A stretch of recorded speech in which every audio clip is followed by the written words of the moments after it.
In the remnants of an Imperial factorum, Space Marine Raptors have detected the presence of traitor Marines. Now, with a retinue of Inquisitorial agents by their side, they move forth to face their heretical foes. Can the forces of the Imperium survive this demonic incursion? Or will the Plague Fathers reign, death and decay? Find out here on Mountainside Tabletop.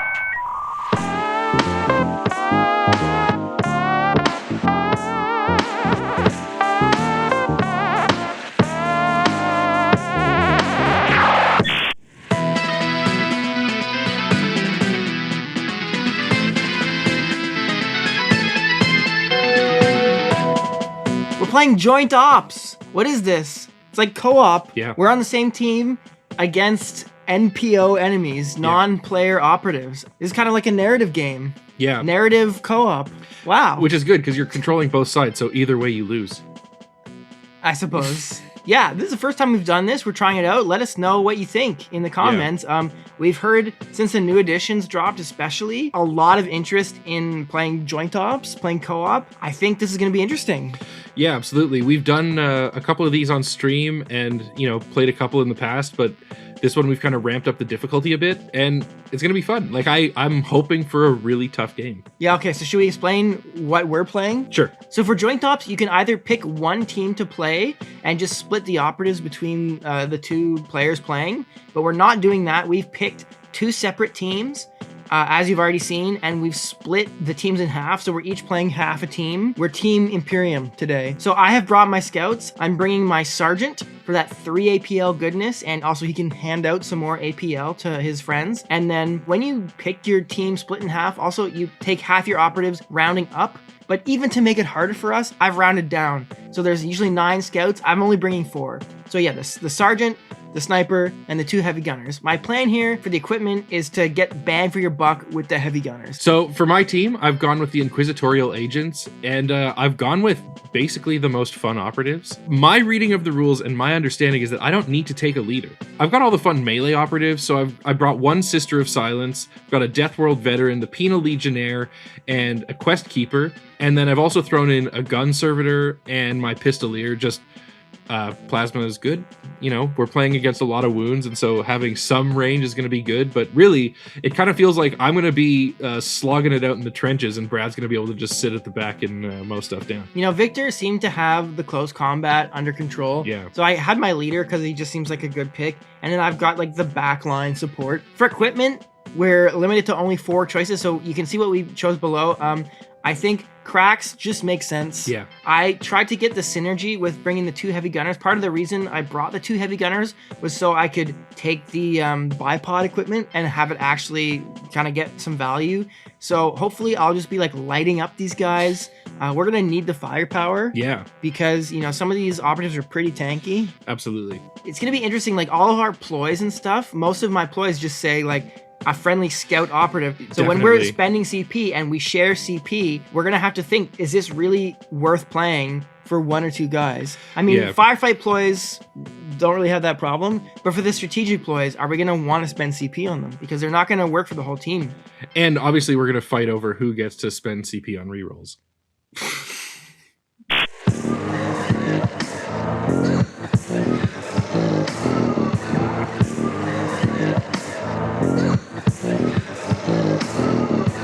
Okay, so we're playing against the kind of Nurgle alliance here today. So the mission that we're playing recommends going against 90 wounds worth of operatives. We found that a bit light in the past, so we're cranking it up, and we're playing against around 130-ish. And so on top of that, not only are there more wounds, but we've given all of the operatives the new disgustingly resilient rule that comes with the Kill Team starter set on the Plague Marines. Yeah, so what we've got here, we've got 2 Plague Marines using the new models from the starter set. I guess they're kind of like old new. Yep. Or new old, but new to us. What do we got a warrior and we've got a gunner, and we're not using any of the NPO profiles given in the book. Right. We're using kind of like more bespoke-ish profiles. So for these 2 Plague Marines, we're using like the light profiles for these operatives that you can find in the starter set. So you can see this is the warrior. This is what the warrior's got going on. Pretty standard Space Marine outfit here. Yep. With disgustingly resilient, so going to be even harder to take down. And then we've got the heavy gunner. Is that what it is? Heavy gunner right here. Plague spewer or whatever this weapon is. A pretty nasty flamer is what it is. So this could be pretty gnarly. If we're in range of this thing, we're going to have to try and make it dead as soon as possible. And then for all of the brawlers, we've gone with obviously the classic Plaguebearers because they're awesome, and Brad's painted up 1,000 of them if we had them. So for these guys, we've taken the old profile from the 2nd edition Daemons team, the Compendium team, and we've kind of upgraded it to what we think it would probably be in this edition. We have given them a little bit of a boost in health too. So this is what we're going with. Basically, if you played them or encountered them in 2nd edition, this is basically the 3rd edition of what you would expect Plaguebearers to do. We've given this team equipment, as you do. One thing that I think was a very flavorful choice for us to make was we've given them crack grenades, but we're flavoring them as the death heads that they used to have. We also gave them some ladders, and we gave them, what did we give them? One of those ammo crates. I don't know. We kind of just, they don't have any faction stuff, and I didn't really know what was going to be useful. You know, razor wire, you don't want that. Barricades, it's like mostly melee guys. Right. So yeah, we were kind of struggling to think of the last couple things to give them, but this is what we gave them. This is going to be tough. They're very tanky. It really is. Hopefully we can mow as many down from a distance as possible before they get to us. 10 of these Plaguebearers in melee are gonna be like insane, especially like you're good at fighting, but a lot of your operatives don't have a lot of wounds. No, they'll die in 2 hits from these plague swords, and so you know, I can get in and do some damage, but trading is not enough because they've got more bodies than us, and 2 of them are Space Marines, for God's sake. So yeah, it's not just gonna be a trade fest. We're gonna have to like figure out some good math and how to get through them. We'll see. For today's game, we're playing Joint Ops with a custom kill zone. The mission is Breach. No objective markers, no mission actions. First one to get tabled loses. Love to see it. So there's not much to do pregame in Joint Ops. So we set up all the equipment and operatives. Brad puts down his scout stuff, and then we move on to Turning Point 1.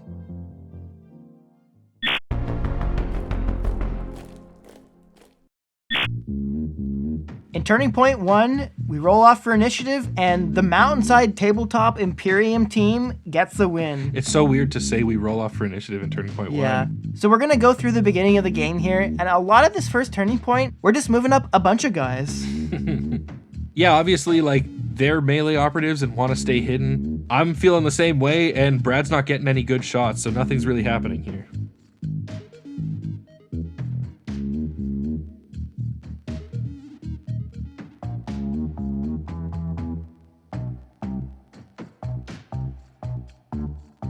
We had a big discussion while we were, setting everything up here and moving up all our operatives. What ideologically is the way to play this out? Are we really like following the threat principle to the detriment of the NPO team? Or are we kind of using that as a vague guide, but really we're just like taking our own ideas and playing the team how we think they would best be played? And we came up with the decision, we're playing the Plague Marines as smart, intelligent operatives, right? We're playing them as if we were playing them. Yeah. But for the stupid horde of demons, we're kind of just following the threat principle, even if it's not always the best move, just to kind of, narratively represent they're not smart. They're just like mindless demons charging forward. Yeah. So we've moved up a bunch of guys here, but we felt at some point it was only right for one of these stupid Plaguebearers to move up onto the Scout's tripwire. And this is going to give all the Scouts that shoot this Plaguebearer seek. And it stays until the beginning of Turning Point 3. So for Turning Point 1 and Turning Point 2, now the Scouts can get shots on this Plaguebearer. And, I think I got to take advantage of this guy. He moved onto my tripwire. I'm going to take advantage of it. So the first roll of the game near the end of Turning Point 1 here, my sniper is going to take a shot at this Plaguebearer. I'm going to stay concealed and shoot because one of these gun profiles has silent. And that's a good roll. I get 6 damage through immediately from the devastating roll. After the Plaguebearer rolls its saves, I get 3 more damage through, and his disgusting resilient rolls do nothing, so that's 9 damage through, and this Plaguebearer is down at 1 HP. This member of the 1 HP gang is brought to you by Matt, I ran into you 12 times A. Thanks, Matt, I ran into you 12 times A. So we're all concealed, so we don't have any counteracts we can do for the rest of this turn. So one more Plaguebearer is going to move up. The Heavy Gunner's not really going to do much. He's just going to move up a bit and stay concealed. And then this other warrior is just going to threaten to move up and climb this ladder the next turn. So yeah, at the end of turning point 1, I guess technically we're ahead because we've dealt 9 damage. We got 1 guy to 1 HP gang. Yeah. But it's mostly been a turning point 1 of positioning. It's very interesting playing a map with like no objectives. Yeah. But I am a bit worried about this like wall of Yeah, demonic, stinky plague coming at us. It's a lot of wounds to get through. We do have some upside with like defensive positioning, and I have my booby trap, and you know, one of these stupid demons might just run into the booby trap. We'll have to see, but I kind of feel like we're screwed, honestly. Yeah. How are we gonna chew through all these wounds? I think they're gonna eat your front line alive. Yeah. And then my back line is just gonna be hoping they can kill enough at range before they get charged. Because if my heavy gunners, if my sniper, if they get charged, they really are screwed. Yeah, totally. And you know, 4-6 damage on the Plaguebearers. If they get 1 crit, they're gonna 2-shot me. Well, we're gonna have to see what happens in turning point 2, but first, we're gonna have to see what happens when we take a look at this sick Desolate Dunes Skirmish Mat. Skirmish Mats has been a long-time supporter of the show. They sent us this mat, and we've got an affiliate link, so you can get one too. Help yourself out, help us out, and moving on.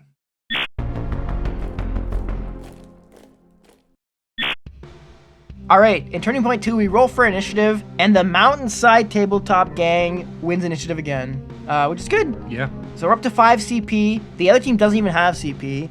So obviously we're winning in CP. For Gambits here, we're just going to play 1. I'm going to play Gunfire Ambush for the Scouts. I think this is just a good bang for your buck. Spend 1 CP on possibly many rerolls, and I think I'm going to have lots of chances. Yeah. So I think this just is kind of a no-brainer.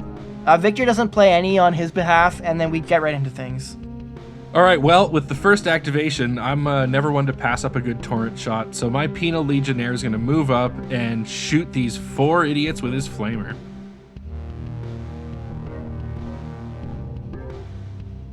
At the end of all of that, I've got 2 of them down to 2 wounds, 1 still has 8 left, but luckily one of them's all the way down at 1 HP. This member of the 1 HP gang is brought to you by Alejandro Sperano.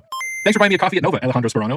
Well, first up for the Nurgle team, I think the Plague Marine Warrior is going to use the ladder to get on top of this tower and then take a shot down at the gun servitor. So I'm going to commandeer one of our command points for a reroll here to try to stay alive, and fortunately I do. But then he's just going to shoot me again and kill me. So that was a bit of a waste, sorry. I mean, at least he didn't get a double kill. Yeah, true. If he killed you in 1 hit, he might have got a 2nd kill, so yeah. I'd say that's worth it. All right, next up, my Quest Keeper is going to charge into this group of guys and fight one of the ones that has 2 wounds left. So I get the kill pretty easily, and then I'm still going to keep these other 2 tied up. Okay, well, another Plague Bearer is going to charge into the Quest Keeper and fight. I mean, we'd love to see that, but yeah. Nurgle hates to see that. He deals 4 damage to the Quest Keeper, but then just dies. So funny enough, my Quest Keeper has a disgustingly resilient type ability, and it's going to work here and save a damage, so I'm still alive at 4 wounds. That was a terrible turn for them. It was. Which I think is great. Yeah, I guess. My Heavy Bolter is going to go now. I'm really scared about that warrior up there, and I want to know if we're going to need to commit more than 1 shot up there. Makes so sense. I'm going to go with my Heavy Bolter and just shoot up to the warrior. Crazy roll. Oh my god. This dice roll was brought to you by the 1 HP gangsters and mountain goats that patronize us on Patreon. Is that a good roll or a bad roll? Is that worth it? Should we applaud the patrons for endorsing a good roll, or have they just doomed us? I feel like the patrons would love to see us lose. I think I would love to see us Yeah, lose. me too. I'm hoping we lose. Yeah. Also want to mention here, one new thing we've been doing lately is after all of our battle reports, we've been having a Patreon exclusive little post-mortem wrap-up. So if you're interested in like an extended look into our thoughts about this game, and I guess we'll probably talk about like the mode. Yeah, we'll talk about the general. game mode for sure. Head on over to our Patreon. Any tier gets access to this. And, you know, even though this is co-op, we're doing this as a battle report. Yeah. This game will be spoken about on our Patreon. Yeah. Thanks a lot. Wouldn't be possible without your support, and on with the game. Yep. The dice are in our favor, I guess. They sure are. I swear we're not cheating against the AI. That would be extremely lame. Yeah. So, yeah, the heavy bolter just shoots once and one shot, one kill.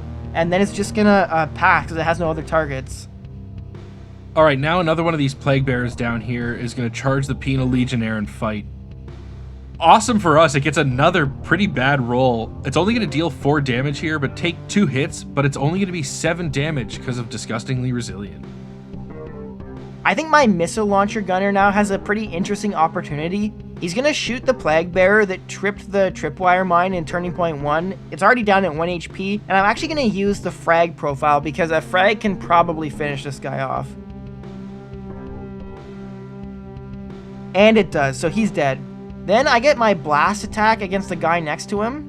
And that's a great roll, but with the Disgustingly Resilient that the Plaguebearer has, this one now is down at 1 HP. This member of the 1 HP gang is brought to you by Mormagil. Thanks, Mormagil. So the Nurgle team isn't going to have a lot of chances to get to the back line, so it makes sense for them to take this opportunity when they can. So this Plaguebearer will move down the stairs and throw one of his Death Head crack grenades at the missile launcher. A pretty good roll here, and it's now going to bring the missile launcher down to 1 HP. This member of the 1 HP gang is brought to you by Noah Marks. Thanks, Noah. Now the one Sister of Silence I have is going to charge and fight one of these 2 wound Plaguebearers. Get a pretty easy kill one shot here. Well, the one Plaguebearer that only took 2 damage from the Flamer is going to charge Vic's sister and fight. And Victor's sister, like, really whiffs here. Uh-oh. Yeah, this Plaguebearer takes no damage and still gets the kill. That's brutal. All my math was thinking I could kind of parry my way into a 2-for-1, but not with dice like that. So now my Death World veteran is just going to charge and fight that same Plaguebearer. I'm going to strike with a crit, but unfortunately Disgustingly Resilient's going to bring it down to 4. Then I'll take 4 damage, but I'll just to scratch it with his ability and then deal 4 more to get the kill. Yeah, this Plaguebearer is going to charge down off the building and fight the Death World vet. Plaguebearer gets a good roll. Death World vet gets a bad roll. The Plaguebearer is going to parry the crit and then get the kill, staying at full health. That's so brutal, man. I think now's as good a time as any to go with my Sergeant. When he first activates, he's going to buff the APL of my Sniper and then move up and shoot this 1 HP gangster of a Plaguebearer with his pistol. He gets the kill, and then he's just going to dash back to safety. So next, this Plaguebearer with 2 wounds is going to fight my Quest Keeper. Unfortunately, my damage reduction doesn't go off here, so I take all that damage, but I do get to strike on death. So even though my Quest Keeper dies, he takes the Plaguebearer with him. Mutually assured destruction, I guess. I think Nurgle would love that. Yeah, totally. Yeah. Who wouldn't? All right, my Sniper's going to go now. I'm going to flip to engage and then shoot a Plaguebearer with my good gun. But with Disgustingly Resilient, it stays alive at 1 HP. This member of the 1 HP gang is brought to you by Arlix. Thanks, Arlix. Then, since my APL was buffed from my leader, I'm going to pay a CP on Astartes training to shoot my pistol. And I'll just finish him off. Alright, well now with their last activation of the turn, the Heavy Gunner Plague Marine is going to move up and shoot Brad's Sergeant with his Plague Spewer.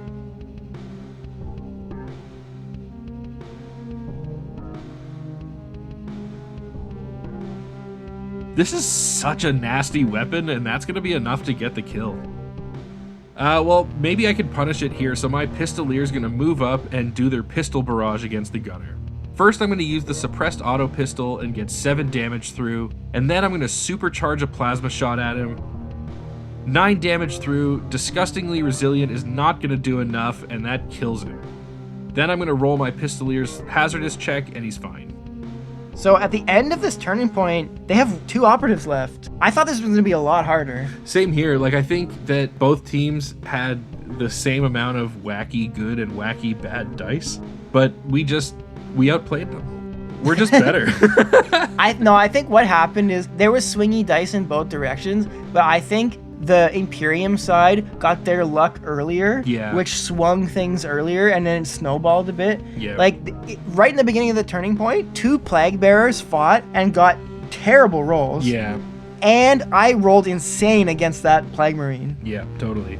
Now, I could have shot again, so maybe that didn't really help. But I think 2 attacks from Plague Marines in a row with so many 1s. Yeah. Like, they're hitting on 2s with support. You gotta expect better, but I don't know. I think we're gonna win. I don't Yeah. see how we could possibly lose. You know, there's still a chance. Wouldn't that be embarrassing? We've lost better.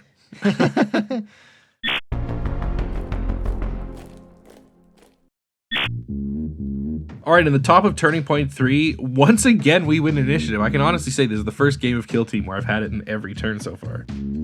So in Strategic Gambits, I'm going to play Quarry on the 1 Plaguebearer that's engaged with my Penal Legionnaire, because obviously I'm going to start there.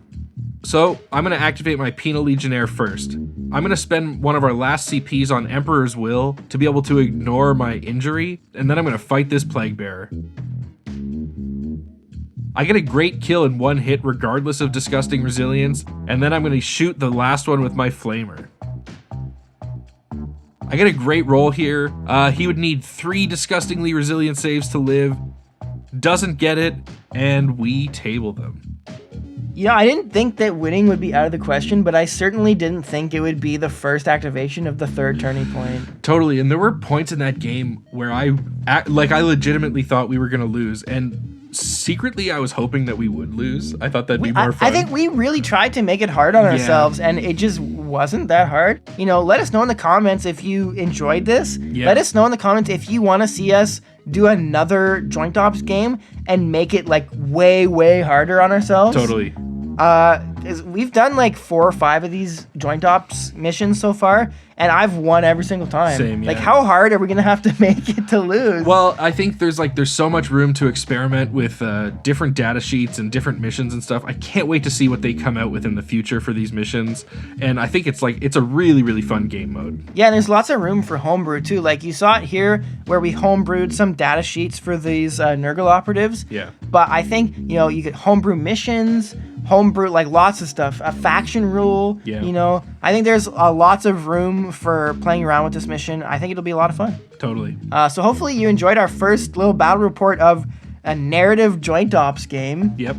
I mean, I don't know how narrative it actually was, but Well, the bad guys won, so how Yeah. narrative could it really be?